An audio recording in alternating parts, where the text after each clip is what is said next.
Thank you so much आप लोगों को कि इतनी देर किसी को बैठ के सुनना सबसे बड़ी बात ये होती है, क्योंकि जब वहाँ पे हम बैठ के किसी को सुनते हैं तो उतना पेशेंस रखना पड़ता है, ये मुझे लगता है।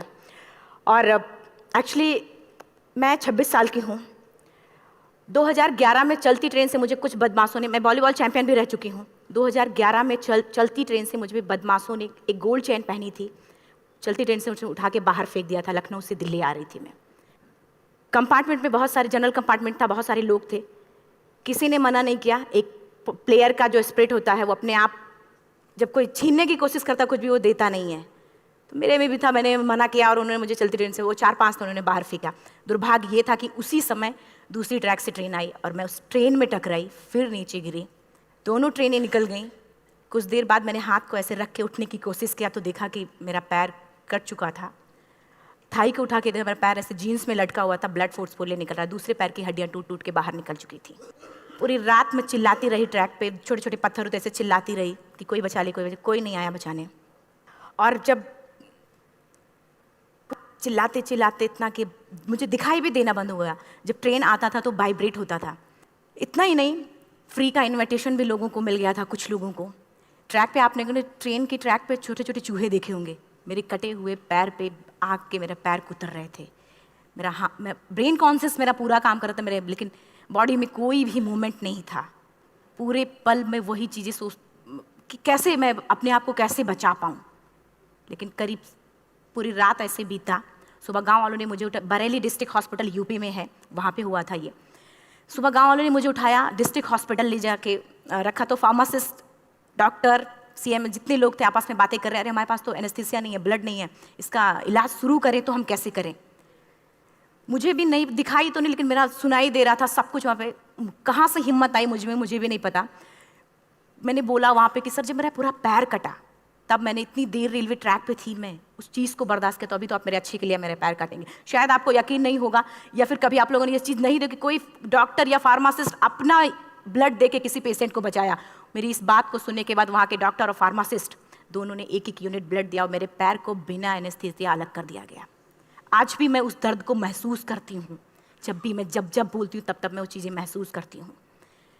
उसके बाद जब बात मीडिया में आई, लोगों को पता चला कि रिमा नेशनल प्लेयर है, KGMC king George medical college Lucknow में एडमिट करा, लखनऊ से फिर sport minister, AIIMS trauma centre Delhi. तब तक सब ठीक ठाक चल रहा था, प्लेयर होने की वजह से अच्छा ट्रीटमेंट मिलना शुरू हुआ। करीब 4 महीने मैं एम्स में रही। एम्स में रहने के बाद जब मैं थोड़ा ठीक हुई, करीब 25 दिन बाद जब ठीक हुई, न्यूज़पेपर में गोल गोल लिख के, अरे अरुणिमा के पास टिकट नहीं था, अरुणिमा ट्रेन से कूद गई।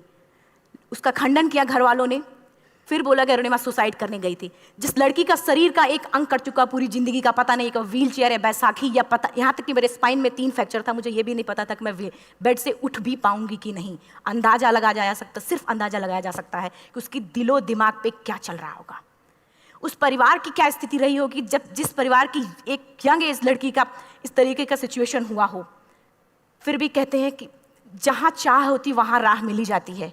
एम्स के हॉस्पिटल के बेड पे मैंने डिसाइड किया, क्योंकि अपनी बातें हम चिल्ला चिल्ला के करें, वो सिस्टम कितनी इतनी हाई लेवल की बातें हो रही थी कि हम एक मध्यम वर्गीय फैमिली से थे, हम अपनी बातें चिल्ला चिल्ला के कह रहे थे, लेकिन कोई नहीं सुन रहा था।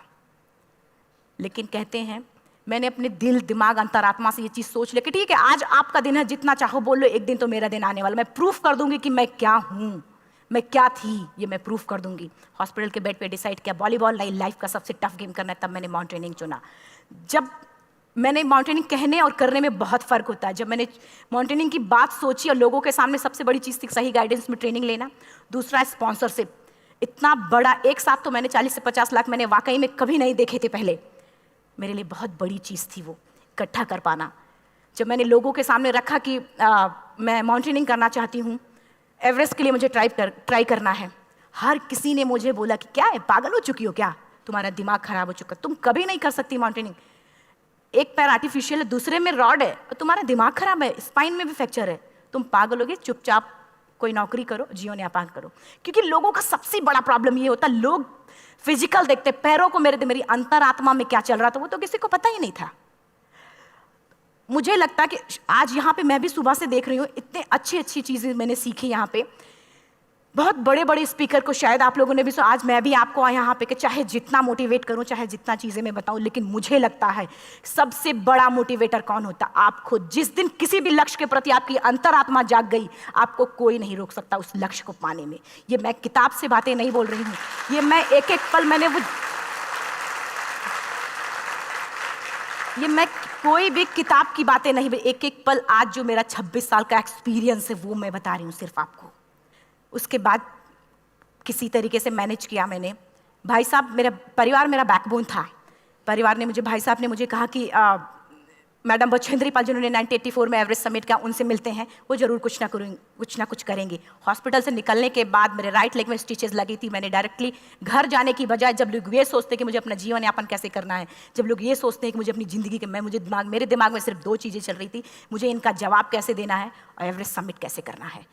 फर्स्ट तुरंत गए बछेंद्री मैम के पास। जब मिले, मैम ने फर्स्ट टाइम जब मुझे देखा तो उन्होंने कहा, अरुणिमा, उनकी आंखों में आंसू आ गए। उन्होंने बोला, अरुणिमा, तूने ऐसी हालात में एवरेस्ट जैसे दुरूह पहाड़ के बारे में सोचा तो तूने अपने अंदर तो एवरेस्ट फतह कर लिया, अब तो सिर्फ लोगों के लिए। मेरे परिवार को छोड़ के बाहर की पहली ऐसी महिला थी जिन्होंने मुझ पे भरोसा किया था कि हाँ अरुणिमा, तुम कर सकती हो। मेरे लिए वही बहुत बड़ी चीज़ थी। प्लानिंग भी कर ली, मैम भी मिल गई, सब हो गया, लेकिन जब उतरते हैं फील्ड में तब पता चलता कि हम क्या हैं।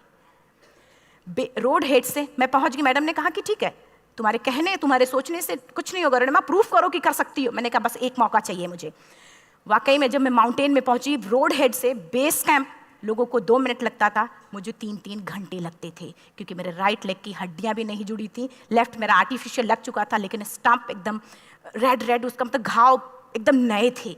मैं अगर पैर रखती थी तो मेरे पैर से जोर से अगर दबा देती थी तो पैर से मेरे ब्लड आने लगता था। सारे लोग नॉर्मल थे वहाँ पे। हर कोई ये बोलता कि एक पीक के लिए जाते थे तो हर कोई मुझे ये बोलता कि अरुणिमा, तुम धीरे धीरे आओ। मेरे दिमाग में हर बार यही बात चलती थी कि क्या है, मैंने एवरेस्ट का प्लान किया, मैं इनके बराबर भी नहीं चल पा रही हूँ। खुद से संकल्प लिया कि कोई बात नहीं, ऐसा आएगा कि मैं इनसे पहले जाऊंगी। और आपको शायद यकीन ना हो, आने वाले 8 महीने बाद पूरा का पूरा वेट उठा के बेस कैंप से साथ निकलते और टॉप पे पहले पहुंचते। ऐसे करके देखते थे कि अरे ये लोग तो पीछे। खुशी होती थी। उससे भी ज़्यादा मुझे खुशी तब होना शुरू हुआ जब वो सारे लोग आके मुझसे ये पूछते, मैडम खाते क्या हो, बता दो, पैर नहीं है फिर भी कैसे चलते हो। उसके बाद पूरा मुझे स्पॉन्सरशिप मिला। मैं जब एवरेस्ट के लिए गई, मेरे लिए सबसे बड़ा, एवरेस्ट की जर्नी में मेरे सबसे बड़ा चैलेंज यही था कि दूसरे को समझा पाना। मैं नहीं समझा पाती कि भाई मैं कर सकती हूँ। जब मैं एवरेस्ट के लिए गई, शेरपा होता, शेरपा को जब ये बात पता चला कि मेरा प्रोस्थेटिक लेग है, आर्टिफिशियल लेग है, दूसरे में रॉड, बोला नहीं ले जा सकता, इसकी वजह से तो मेरी भी जान जाएगी।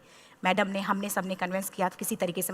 वाकई में जो टीवी में हम और उसमें फोटोज़ में देखते हैं ब्लू और ग्रीन आइस, हिला देने वाला होता, जितना सुंदर दिखता उतना ही हिला देने वाला होता। जब मैं हमारे ग्रुप में 6 लोग थे, रॉकी एरिया तक मैं सबसे पहले थी, लेकिन जैसे ही मैं ग्रीन और ब्लू आइस में गई, मेरा आर्टिफिशियल लेग स्लिप कर जाता था।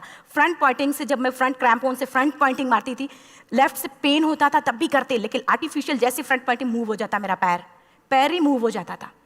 शेरपा मुझे बोला नहीं हो सकता अरुणिमा, जबरदस्ती मत करो। मैंने कहा कुछ नहीं, ये मेरा पैर है, मैं जानती हूँ कैसे चलेगा। फाइनली 1, 2 बार, 3 बार करने, 4 बार, 5 बार होल हो जाता था। आइस थोड़ा टूट के निकलता था तो मैं वहाँ पैर रख के जाती थी। कैंप 3 तक ठीक था, प्रॉपर एक्लिमेटाइज किया अपने आप। कैंप 3 तक जनरली गए। बात जब कैंप 3 के ऊपर की होती है, साउथ कोल समिट, अच्छे माउंटेनियर, अच्छे दिलेर के हौसले धरे के धरे तब रह जाते हैं जब अपनी आंखों के सामने किसी को मरता देखता है। और दिमाग में बात, जब जिसको डिसीजन मेकिंग, और जब दिमाग में बातें जब ये आने लगती हैं कि अरे जिस चीज़ के लिए हम जा रहे हैं उसी चीज़ के लिए आदमी मर रहा है, इसी चीज़ के लोग लिए मर चुके हैं। रात में क्लाइंबिंग, ज़्यादा से ज़्यादा माउंटेनिंग रात में की जाती है क्योंकि वेदर शांत होता है। जब मैं रात में निकली साउथ कोल से, कैंप 4 से, मेरी हेडलाइट जिधर ही हेडलाइट जा रही थी उधर ही डेड बॉडीज़ मुझे नज़र आ रही थी।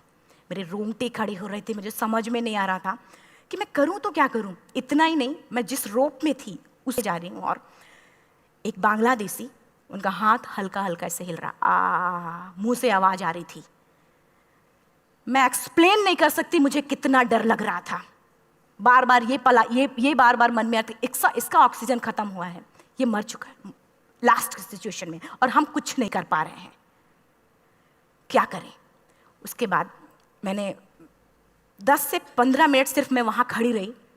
मैंने सिर्फ इतना बोला कि अगर आप सभी में से सभी ने एवरेस्ट सबमिट कर लिया तब तो ठीक है, अगर नहीं सबमिट किया है मैं सबके लिए एवरेस्ट सबमिट करूँगी और जिंदा वापस जाऊँगी। क्योंकि जैसा हम सोचते हैं हमारी बॉडी उसी तरीके से जनरेट करना शुरू करती है। मैंने डेड बॉडी, क्योंकि जा ही नहीं सकते थे किनारे से, उसी रोप में वो एंकर है, डेड बॉडी को लांगी और लांग के जाना शुरू किया। हिलेरी स्टेप साउथ समिट के करीब जब मैं खुद पहुंची, मेरे शेरपा ने एक जोर से झटका मुझे दिया कि अरुणिमा वापस चलो, तुम्हारा ऑक्सीजन खत्म हो रहा है। हिलेरी स्टेप के बाद एवरेस्ट समिट है, थोड़ा चलने के बाद एवरेस्ट समिट है। अगर कोई आपसे ये बोले, आप अपने टारगेट के इतने करीब हो, अगर कोई आपसे ये बोले कि अरुणिमा वापस चलो, कैसा लगता है? मैंने भी यही बोला, सर क्या बोल रहे हो आप, मैं नहीं जाऊंगी वापस। बोला अरुणिमा जिंदगी रही, दोबारा ट्राई करना और एवरेस्ट समिट हो जाएगा दोबारा तुम्हारा। मैंने कहा नहीं, ये आप जिंदगी में गोल्ड चांस बार बार नहीं आते, लाइफ में कभी कभी आता है, ये आपके ऊपर आता, आप उसको पकड़ के रखते हो या फिर छोड़ देते हो। मैं अपना गोल्ड चांस कभी नहीं, क्योंकि मैं जानती थी मुझे स्पॉन्सरशिप बहुत मुश्किल से मिला, एक बार अगर मैं छोड़ देती दोबारा मुझे कभी नहीं मिलता। मैं बहुत अच्छी तरीके से जानती थी। मेरा फाइनली मुझे बछेंद्री मैम ने भी एक बार बात समझाई थी, मेरी माँ ने मुझे एक बात बताया था कि लाइफ में कभी कभी सिचुएशन ऐसी आती है जब सिर्फ आप अकेले होते हो, डिसीजन सिर्फ आपको लेना होता है। जहाँ पे भी होना, खड़े होकर हल्का सा पीछे मुड़कर देखना और ये सोचना कि आप एक एक कदम चल के यहाँ तक पहुँचे हो, सिर्फ अपना एक कदम आगे बढ़ाना, तुम देखना कुछ देर बाद तुम टॉप पे होगी। मेरे दिमाग में उनकी बातें वीडियो की तरह चल रही थी और सिर्फ एवरेस्ट का टॉप चल रहा था। मैंने शेरपा को पहले कन्विंस करने की कोशिश की कि भाई चल, कुछ नहीं होगा भाई चल। फाइनली जब वो नहीं माना, मैंने एक कदम आगे बढ़ाया, डिसीजन लिया कि नहीं जाना ही जाना है। आगे बढ़े, करीब 1 से 1.5 घंटे बाद मैं टॉप पे थी। और इतना ही नहीं, आज भी मैं जितनी बार बोलती हूँ उतनी बार मैं महसूस करती हूँ, मेरे रोंगटे खड़े हो जाते हैं, मेरा दोनों हाथ ऊपर करके जोर जोर चिल्लाने का मन कर रहा, कितनी जोर से चिल्लाऊं, इतनी जोर से चिल्लाऊं कि सबको बता दूं कि आज मैं टॉप ऑफ द वर्ल्ड पे हूं। उन लोगों को बता दूं जो लोग ये सोचते हैं लड़की, दूसरे विकलांग, तीसरे मिडिल क्लास में, एक बार हार के फिर दोबारा लड़ना नहीं चाहते, जो लोग हारने के बाद सोचते हैं कि हम दोबारा कुछ कर नहीं सकते, उन लोगों को मैं चिल्ला चिल्ला के टॉप से बताना चाहती थी कि नहीं, आप सब कुछ कर सकते हो, सिर्फ एक सोच की विकलांगता, हैंडीकैप आदमी यहाँ से होता है, यहाँ से नहीं। अगर यहाँ से जो आदमी विकलांग है तो नॉर्मल आदमी भी विकलांग है, जो अगर यहाँ से विकलांग है। चिल्ला चिल्ला के मैं बताना चाहती थी। मैंने शेरपा से कहा कि आप एक फोटो खींच लो, क्योंकि सारे लोग फोटो, अपना नेशनल फ्लैग का जो वैल्यू होती है ना, वो जो हम कहीं बाहर होते हैं तो पता चलता है। मुझे भी बहुत खुशी हो रही थी, फ्लैग को हग किया और बोला फोटो खींचो। बोला पागल हो गई है, तेरा ऑक्सीजन कभी भी खत्म हो जाएगा, नीचे चल। नहीं, फोटो खींच लो। फोटो खींचा उसने। वो तो अगली बार इतना तेज गुस्सा हुआ, मैंने उसको बोला कि भाई वीडियो भी बना ले। 8848 की हाइट पे ऑक्सीजन खत्म हो रहा है, आज हम भी हंस रहे हैं आप लोगों के साथ क्योंकि यहाँ पूरा ऑक्सीजन है। और 8848 की हाइट पे जब मुझे शेरपा, कोई भी शेरपा को बोलेगा भाई वीडियो बना, तो परेशान हो जाएगा, पागल हो चुकी क्या, तू मर जा यहाँ, मैं जा रहा हूँ नीचे। मैंने कहा नहीं कुछ नहीं होगा, आप बनाओ वीडियो। किसी तरीके से मैं 4-5 पेयर बैटरी रख के लेके गई कि डिस्पोजल कैमरा, एक अलग कैमरा, कि मतलब एक नहीं काम करेगा तो दूसरा करेगा, प्रॉपर प्लानिंग से। शायद आप लोग भी सोचो कि वाकई में लड़की को इतना बड़ा रिस्क लेने की क्या जरूरत थी, कि जिंदगी कभी भी जा सकती थी इसकी, लेकिन मैंने वो रिस्क लिया क्यों? क्योंकि मैं चाहती थी, कहीं ना कहीं से मेरे भी दिमाग में ये बात आ चुका था कि मैं जिंदा वापस ना जाऊं। मैं चाहती थी कि अगर मैं जिंदा ना जाऊं तो ये वीडियो मेरे इंडिया, शेरपा से मैंने यही बात बोली, ये वीडियो अगर मैं जिंदा नहीं जाती, ये वीडियो मेरे इंडिया पहुंचा देना, मेरे यूथ तक चला जाएगा। क्योंकि मैं चाहती थी कि 11 अप्रैल 2011 को मेरा एक्सीडेंट हुआ, 21 मई 2013 10:55 पे मैं टॉप ऑफ द वर्ल्ड पे थी। ऑलमोस्ट 1 से 2 साल के अंदर कैसे यहाँ से मैंने ये चीज़, मैंने कभी भी कामयाब होने की मेरी वो जिंदगी बन चुकी थी, मेरा जुनून बन चुका था, मेरा पैशन बन, मेरा जिद बन चुका था। वो मेरा सोते उठते बैठते सिर्फ मुझे एवरेस्ट दिखाई जाए। और मुझे लगता है किसी को भी अगर अपना लक्ष्य पाना है, यहाँ से अगर वो पागलपन जब तक नहीं आएगा तब तक नहीं होगा। वो फाइनली उसने वीडियो भी बनाया। आप बोल रहे फटाफट अरुणिमा नीचे भागो। जब मैं टॉप पे थी तो कुछ लोग और भी थे, लेकिन 10:55 पे मैंने एवरेस्ट समिट, 11 बजे के बाद अगर कोई अटैम्प्ट करने की कोशिश करता है उसको सुसाइड अटैम्प्ट बोलते हैं। जैसे ही मैं नीचे चलना शुरू की, मैंने चल नीचे चलते हैं, ज़्यादा से ज़्यादा मौतें नीचे आते वक्त होती हैं एवरेस्ट पे। जब मैं नीचे आ रही हूँ, थोड़ा दूर ही मैं नीचे चली थी, मेरा ऑक्सीजन पूरी तरीके से ख़त्म। सिर्फ अंदाज़ा लगाया सकता है कि जब ऑक्सीजन खत्म हुआ क्या परिस्थिति रही होगी। मैं ऐसे नीचे गिर गई और शेरपा मुझे बोला कि अरुणिमा, मुझे यकीन नहीं था कि तू एवरेस्ट समिट कर पाएगी, लेकिन फिर भी तूने किया। मैं चाहता हूँ कि अरुणिमा जिंदा चल, तू वापस उठ, खड़ी हो।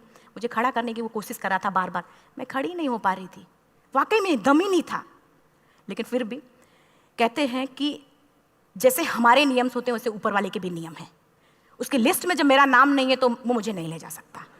अगर दूसरी चीज़, मेरा कॉन्सेप्ट एकदम क्लियर हो चुका था। जब रेलवे ट्रैक पे मैं थी, रेलवे ट्रैक पे 7 घंटे में पड़ी थी, 49 ट्रेन अप डाउन हुई थी, तो मेरा कॉन्सेप्ट एकदम क्लियर हो चुका था। इसका मतलब है कि ऊपर वाले ने अगर मुझे कुछ बचाया है तो कुछ ना कुछ इतिहास रचने के लिए बचाया है।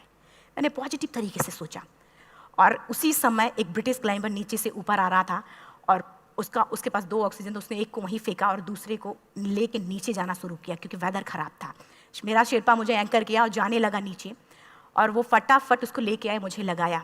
उसने बोला, अरुणिमा तू बहुत लकी है कि तुझे यहाँ पे ऑक्सीजन मिला है, वाकई में ऊपर वाला भी चाहता है कि तू जिंदा रहे। वो मुझे बार बार लकी लकी बोल रहा था। शायद आप लोग में से भी कोई होगा कि जो लक और भाग्य जैसी चीज़ों पे यकीन करता हो, या पता नहीं भी। मैं किसी की भावनाओं को ठेस नहीं पहुंचाना चाहती, लेकिन मैं इन किसी भी चीज़ों पे भरोसा नहीं करती, क्योंकि मेरा मानना है कि लक भी उसी का साथ देता है जिसके अंदर जीतने का जज्बा है। अगर आपके अंदर जीतने का जज्बा नहीं है, चारों तरफ सिर्फ बहाने होते हैं, सिर्फ बहाने, इतना सारा एक्सक्यूज होता है। शायद मैं भी अगर वापस आ गई होती तो मैं बोल देती मेरा ऑक्सीजन खत्म है, कोई मुझसे पूछने, ना बचेंद्री मन, ना मेरा परिवार, कोई भी मुझे पूछने नहीं आता। लेकिन क्या कभी मैं अपने आप को समझा पाती? कभी नहीं। फाइनली जो भी था, लक भाग्य किस्मत में नीचे आ रही थी, बहुत खुश थी। माउंटेन, डेड बॉडीज, मेरा शेरपा, ये लोग थे। मैं किसी से शेयर भी नहीं कर पा रही थी, अरे मैंने एवरेस्ट सबमिट किया, किसी से शेयर भी नहीं कर पा रहे थे। फटाफट मैंने नीचे हील मार मार के, हमारे से हील मार मार के नीचे आ रहे थे। एकाएक मेरा प्रोस्थेटिक लेग, पूरा का पूरा लेग ही निकल गया। -60 डिग्री तक टेम्परेचर डाउन हो जाता है एवरेस्ट पे। मेरा हाथ वगैरह ये सब ऐसे मूवमेंट, ऐसे मुड़ नहीं रहा था, ब्लड निकलने लगा था, ये सब यहाँ तक। मुझे शेरपा से मैं बोल रही हूँ कि ऑलरेडी मेरा पैर कटा हुआ है, अगर दिमाग में ये बात है कि मेरा हाथ भी काटना पड़ेगा, कैसा लगेगा मेरा दिमाग? क्योंकि ये ऐसा मूवमेंट, रेड 3 स्टेज होती हैं, रेड मेरा हो चुका था, रेड, ब्लैक, ब्लू, ब्लैक हो तो काटना पड़ेगा। तो बार बार मैं बोल रही हूँ, सिर्फ पास मेरा कुछ हो रहा है, इसमें मूवमेंट नहीं हो रहा है, यहाँ सबसे ब्लड हो। बोला, अरुणिमा कुछ नहीं, जितना नीचे जाएंगे उतना अच्छा होगा। प्रोस्थेटिक लेग मेरा निकल चुका है, मैं रुकी हूँ, मेरा ऑक्सीजन चल रहा, बड़े मुश्किल से लक भाग्य किस्मत जो भी था मुझे मिला था।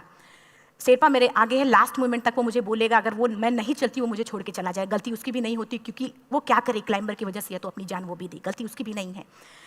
लास्ट में मेरी आंखों से आंसू निकलने लगा। मैंने सोचा क्या करूँ अब? रोने अपने आप आंसू कहीं ना कहीं से आ ही जाता है। दूसरे पल मुझे समझ में आ गया कि रोने धोने से कुछ नहीं होगा। मैंने आंसू को पोंछा और रोप, जो मेरी रोप थी, रोप को पकड़ा, दूसरे हाथ से आर्टिफिशियल लेग को, पैर को घसीट घसीट के चला से हो गया, क्योंकि मेरे पास यही था, या तो दूसरा था गिव अप कर दो ही चीज़ थी। पैर को घसीट घसीट चलना शुरू हुआ। कुछ दूर नीचे चलने के आने के बाद रॉक था, उसमें घुसे, पैर को खोला, सही किया, फिर नीचे चला। Camp 4 to summit to camp 4 3500 feet है, और इसमें टोटल जनरली लोग 16 से 17 घंटे में समिट कर लेते हैं। मुझे टोटल 28 घंटे लगे थे। हर माउंटेनियर, चाहे बाहर का या फिर इंडिया का, हर किसी ने ये मान लिया था कि अरुणिमा जिंदा वापस नहीं आएंगी। हर किसी ने ये चीज़ मान लिया था। लेकिन मुझे लगता, जब मैं वापस साउथ कोल पहुंची, जब मैं टेंट का जिप खोला, मैंने हर किसी ने कहा कि अरे तू यहाँ है, हम तो सब सोच लिए थे तू चली गई। हर किसी ने ये बोला था।